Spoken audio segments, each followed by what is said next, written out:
As I mentioned, little is known about Parkinson's in Africa.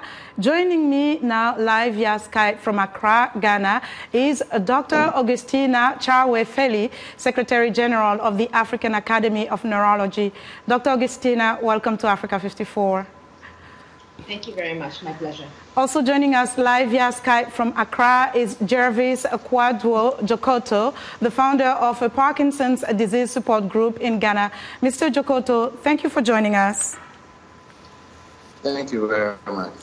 Dr. Augustina, let me start with you. As I mentioned earlier in the report, Parkinson's is a little known in Africa. How much of a problem is it in sub-Saharan Africa?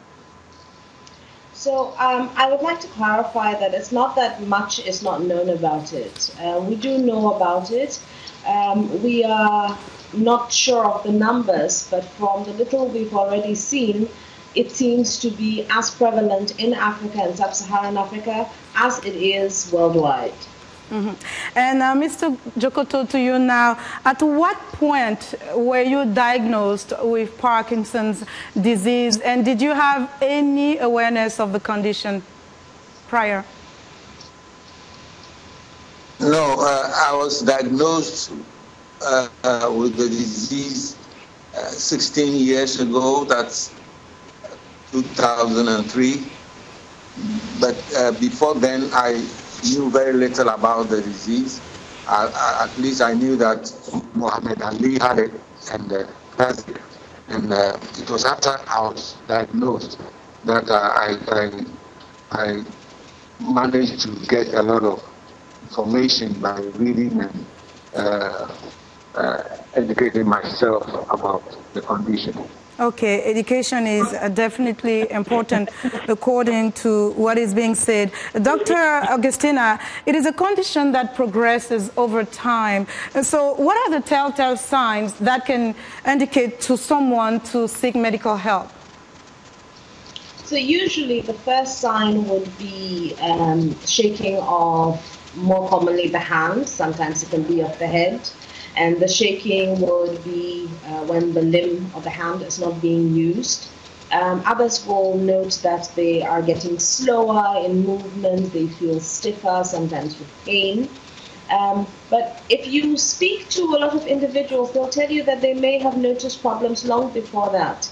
So constipation is often a problem, a change in mood, the slowness of thinking, that may be the first telltale sign. And Mr. Djokoto, you were diagnosed 16 years ago. What has been the journey like in terms of finding proper care and treatment? Yeah, you know, we've had some difficulties with availability of medications and the cost. That has been a problem most of the time. And people would rather seek other means of therapy than going to see the regular neurologist to treat them. And that has been a problem, availability and cost of medication. Mm-hmm. And so, Dr. Augustina, where do you see the needs then, especially as a medical professional?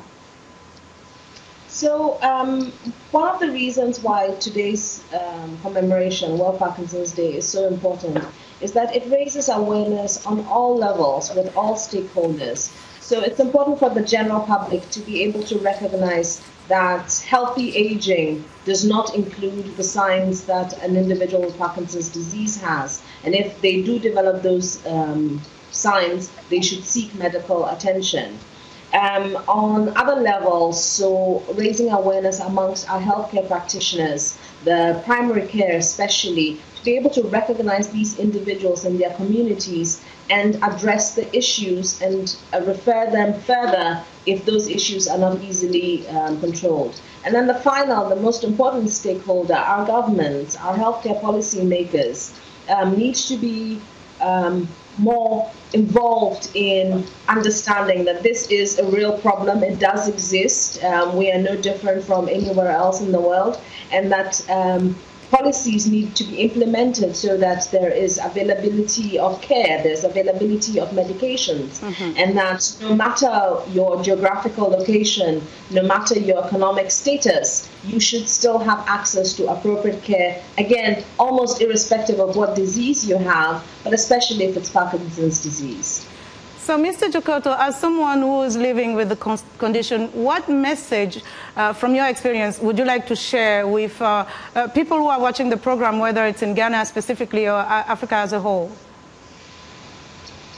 Yeah, Parkinson's disease is real, and it can affect anybody. And I think that it's very important for us to develop a very positive attitude if you are affected by it, and that is the more reason why this support group was set up, so that people living with the condition can have a way of sharing, educating themselves, and supporting each other and encouraging one another. And I think that when we do that, that will go a very long way, at least in giving you the ability to withstand some of the challenges that come along. Okay, Mr. Djokoto, we wish you all the best, and thank you so much for joining us today. Dr. Augustina, we appreciate your time. Thank you. It's my pleasure. Thank you very much. And Dr. Augustina Charway-Felli is Secretary General of the African Academy of Neurology, and Jervis Kwadwo Djokoto is living with Parkinson's disease and the founder of the Parkinson Support Group in Ghana.